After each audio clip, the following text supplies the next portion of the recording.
Boy, do we got a long day ahead of us, guys. Welcome to the video. We got a ton of stuff going on. All the plans change, as always. No more SR22. I'll explain. It's a sad day, but it's also a happy day. There's good news, there's bad news. There's lots of news. There's Pop-Tarts in a bag, aka breakfast, aka Nicole. Look at me, I ate breakfast. Don't be mad at me.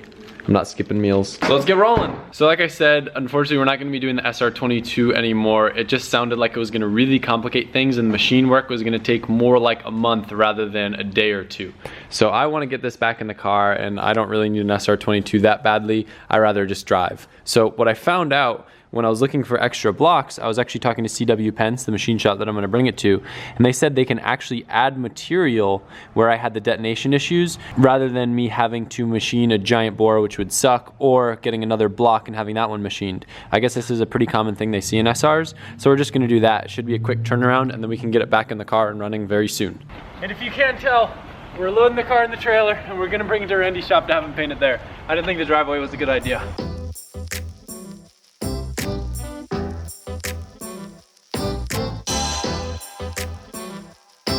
Alright, so this shop's actually right next door to Randy's shop, and I just dropped the car off for some paint. We brought it over here. Get some more work done. You're good friends with the owner, right? Yeah, they've been here for about 30 plus years. So the business has been here for 30 plus years. He's actually took it over from Charlie Pence, and he's been the owner for the past 22 years. So I brought my stuff here, and he just looks at my pistons, and the first thing that he notices, I don't know how we missed it, we've got one crack, two cracks, three cracks. All three pistons were cracked. So I guess it was even worse than we thought. Yeah, some major knocking, a little dryness. So do you know like exactly the procedure that they're gonna do with all this stuff? Usually what ends up happening is once he takes measurement of everything, the cylinder block, the head, and removes pretty much all the remaining components, valve springs, retainers, check the guides to see if they need some new guides. Then, you know, we can assess damage on the head. Then for the block itself, it's pretty much, I mean, we've got the bad news already. We thought we were going to be able to repair it, but since it did melt all the way down to the iron sleeve, we won't be able to repair it. We'll have to get a new block. Or he said he could also sleeve it, but that might take a little longer. Yeah, that might. Just like another stock sleeve. Yeah. We're in the actual assembly room right now. It's pretty crazy, even though this is like just a little hole in the wall place. Tell me some of the stuff that these guys put together. They put together airboats, Ferraris, Porsche motors, Honda, Toyota, anything USDM or European, Japanese spec, anything, American. It's pretty cool because Randy kind of works with them too, since he's right next door and he does a lot of the paint stuff for them. This kind of looks like my bay color almost. Almost, yeah. Yeah, that's sweet. What's this? That is I believe it's a Pontiac, if I'm not confused. Yeah, it is. These pulleys look crazy. Yeah, they do a lot of the customized pulley kits and stuff like that. That always comes pre-machined, but that's sweet. You always need to get the tweaks out of it.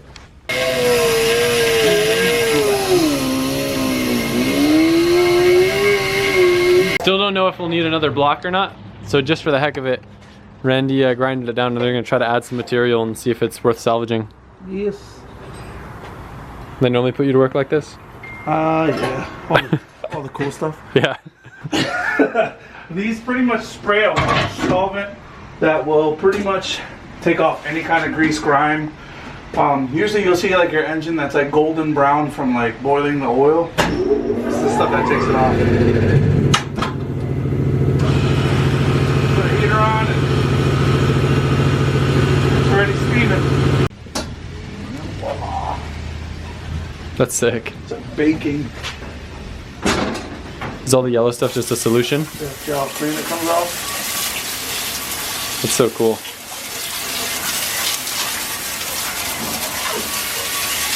Did it just randomly decide to spin it for you, or are you spinning it? No, I'm just spinning it with the... Oh, that's funny. With the hose. What is this, Randy? That's some guineo al cabeche and some lechon. Some pork. It smells good, that's all I know. So good. So Randy's shop is right here, and then CW Pence is just over that fence. It's pretty cool, it's right next door. And then what's even cooler is you have Phillips, which is right here, and they do all the race car alignments and stuff. So it's like a cool little triangle of rad shops. I just got back and it appears as if someone's been hanging out in the garage. Hey Spencer! Hey, what's up? Merry Christmas! Merry Christmas, guys. We're gonna ride bikes. There we are. Just kidding, it's raining. We're not gonna ride bikes. Got you. Here in my garage. So we're going to the skate park, but we're probably gonna film for Spencer's channel. But I might pirate a few clips from there and throw them in after, just to include a little bit of something. But all the good stuff will be on his channel. Like it always is. No, I'm just kidding. We're getting the band back together. Oh the boy. band is back together. We're back. We're back. We're back. We live in the apartment complex and Spencer's in town from Tampa. This literally used to be every weekend. Every weekend. It was. Yep, and then we grew apart as Rob got a girlfriend and moved across the country. I don't have a girlfriend and I live in Florida. People found out we live 200 miles apart. Yeah.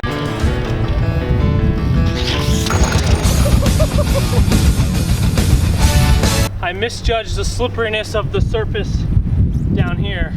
Take two. Going a little faster.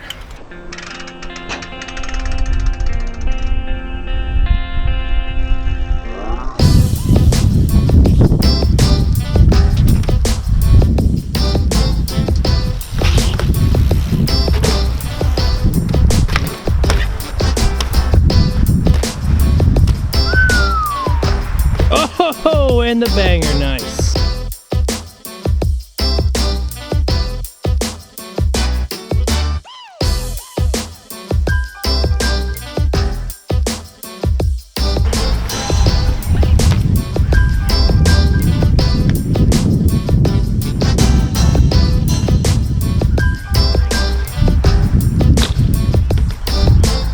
Where are we going, Spencer?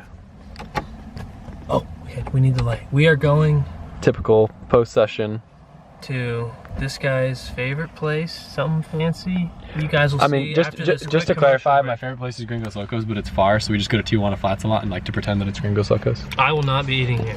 Adam does awkward things. I'm not used to this. This is too vloggy for me. He's eating food, I'm not, because it sucks. Here we go. I like food. I kind of feel like we just jumped into this evening without much explanation. Spencer, how have you been? What have you been up to? Just been showing my viewers my house that I'm in right now. I'm getting a time lapse of my stove. My content is top notch. You know, it's not the most exciting stuff, but it's stuff that you won't see anywhere else, that's for sure. You can see the atoms moving. Slower because it's a solid, but You realize you forgot to turn the stove on though, right? yeah, He has I it- need to sit on. He had this theory where if you like turn the stove on and you do a time lapse, you'd be able to see the heat radiating from it, which I don't think has anything to do with the time lapse. I think it has to do with the actual camera sensor. I just like things that are hot. To briefly sum things up, in case any of the engine stuff was confusing, we found out that 3 of my pistons were indeed cracked. One of the pins, or whatever the thing's called where the piston connects to the rod, that was bent, so it wasn't really sliding in or out easily. Probably whatever caused the pistons to crack caused that as well. It's crazy that it lasted as long as it did with everything going on with it. It sounds like the guy should be able to get it all dialed in by this week, so we should be able to start assembling it, get it back in the car, and hopefully tune early next week is the goal. So definitely excited for that. I hope you guys are, and cross my fingers everything comes in time and we can make this happen. Bye!